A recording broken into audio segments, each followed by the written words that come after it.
The author, Jackie Phamotse, has now been found guilty of criminal defamation for tweets she published about Basetsana Kumalo and her husband, the businessman Romeo Kumalo.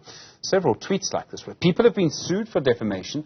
As you know, Twitter, now known as X, is still full, frankly, of, I think, rubbish, lies and defamation. Lerato Ntwampe is a social media legal consultant. Lerato, good afternoon to you. I think sometimes people feel they can literally say whatever they want on Twitter. On X, excuse me. Absolutely. Is this a warning that actually you can't just do that?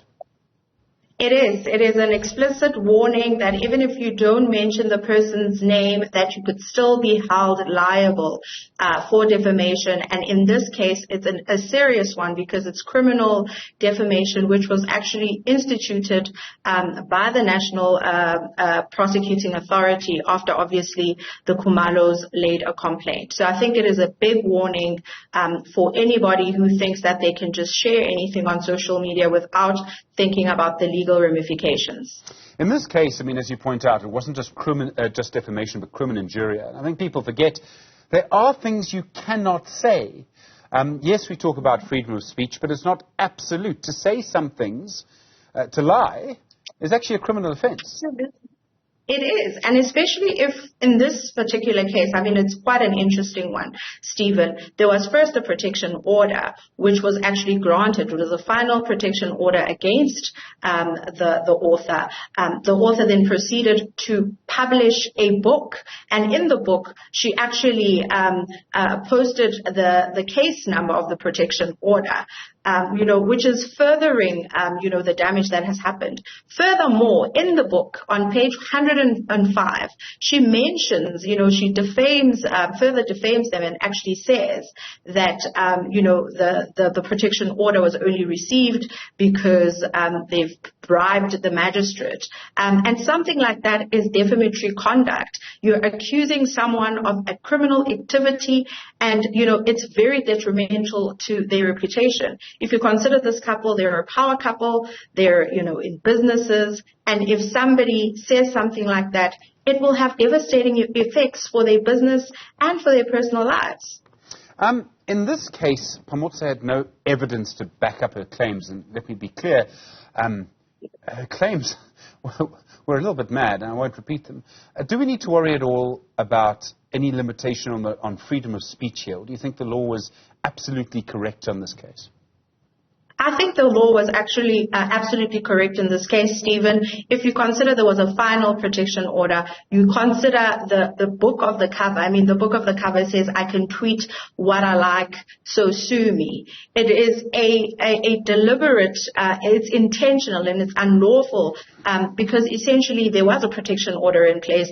And then number two, if a normal person or a lawyer like myself goes to court and I have the case number, I can draw a conclusion. Even a normal person on the streets can draw a conclusion because if you look at that case number, if you go to court and uplift the file, you will see exactly who the parties are. So even though she didn't mention them in the tweet, by virtue of her putting up the case number and furthermore, putting more evidence and saying in her book on page 105 that these people actually got this protection order because they have money and that they have bribed a magistrate.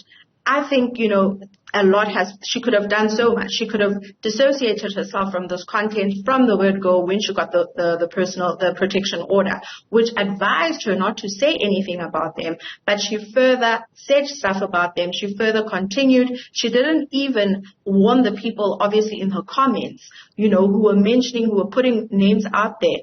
And she actually tweeted that she loves it, and she laughed when they actually named the couple part of the commenters. I think the National Prosecuting Authority, could have taken it a step further and actually also gone after the people who actually mentioned the couple's name, even though under the tweet that the author had tweeted. So in this case, she tweeted it, and that was an offence. If someone had retweeted it with no comment, in other words, if someone had retweeted it, and so someone might have retweeted and said, this is not true, that's one thing. I'm not talking about that. I'm talking about someone who just hits the retweet button. Would they have been as criminally liable as she was? Absolutely. So there's this notion that we call chain of publication, which means that if you don't dissociate yourself from the content and you just retweet it, it essentially means that you actually agree with what these people are saying, and you will equally be liable. They had an opportunity actually to ensure that they're actually able to to ensure that, the public is warned adequately, and that they make an example that it's not just, a go area where you can just tweet as much as you like, where you think that you can just retweet people's comments, defamatory comments, and not be held liable. Same with misinformation. I think it's vital that, we verify facts before we actually retweet, because as much as you can put a disclaimer to say that your retweets are not an endorsement, you can still be held liable for that content. We've seen quite a few cases like this. So we have this Kumalo case. I imagine that people will be talking about it as the Kumalo case for a while. Before that, former Finance Minister Trevor Manuel, he went to court and won, if I recall, against the EFF for a series of tweets that they made. So is there a bit more of a culture? Now, the thing about this is that the Kumalos, and I suspect Trevor Manuel, have the resources to do this. Very difficult if you or I wanted to do it. Well, you're a lawyer. Difficult if I wanted to do it, Lerato. Yeah. Yeah, so I think that there's two different distinctions here. So when we look at the Trevor Manuel case, that was a civil defamation suit. So he actually paid legal fees for that to happen. For Basetsana Kumalo, it was a national prosecuting. So because it was a state case. So essentially they were just complainants, and then the state had to decide whether they're going to prosecute the matter. So it was a state versus the author in this instance, and they obviously had to prove beyond reasonable doubt that she was actually guilty of defamation and, intentionally and unlawfully injuring their reputation.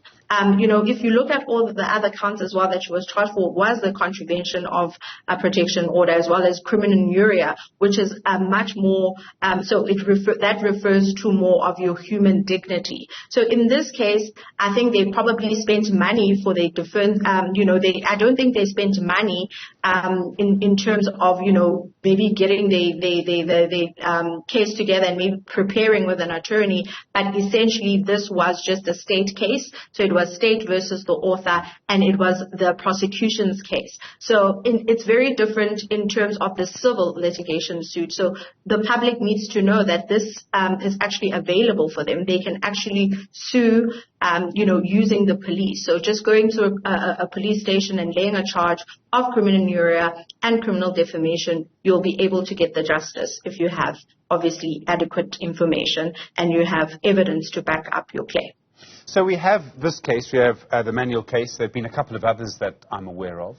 I said in my introduction to you that X was still, I want to make sure I get it right, full of rubbish, lies and defamation. Have I defamed Twitter, or is that fair comment? That's your opinion. I don't think it doesn't do anything for Twitter. It doesn't take away business. It doesn't take away money from them. So I think there's a way that we can obviously criticize certain organizations and certain people without harming defamation, harming their reputation. I think once the line needs to be drawn, human dignity first, and reputation, someone's good name. So if you think that you're going to say something that will be detrimental to X and that will be detrimental in them actually showing that because of what Stephen has said, we have actually lost users. People have now, think differently of us because of that comment. So I think there's certain considerations that we have to take into consideration before we can just say this is defamatory conduct. But if somebody says that you're a criminal, if somebody says that you're, morally incorrect, or somebody saying that you're a liar, you're a thief, that can amount to defamation. And obviously depending on your position in society as well, that also counts, because what people perceive of you, and if that's your brand and your character and who you are makes money or is good for you and affords you certain opportunities, then you are in your legal right to actually consider your legal options, whether you consider criminal defamation, whether you consider the civil route. I think the reliefs, the legal recourse is always available. And Rato, I mean, do you think people are learning any of the lessons of this, or do you think we're still seeing people just saying what they want on Twitter and thinking it's fine? I think, you know, there are trolls, and then there are people who actually do take this information into regard. I think people still think they can get away with it. And I think people, you know, the victims or the people who are actually affected by this sometimes don't even know that there's legal recourse. I mean, a simple protection order you can get for free. A lot of people don't know this. So I think it's very important that people realize that, you know, as more cases like this come up, you know, it's a lesson, it's a precedent that's being set.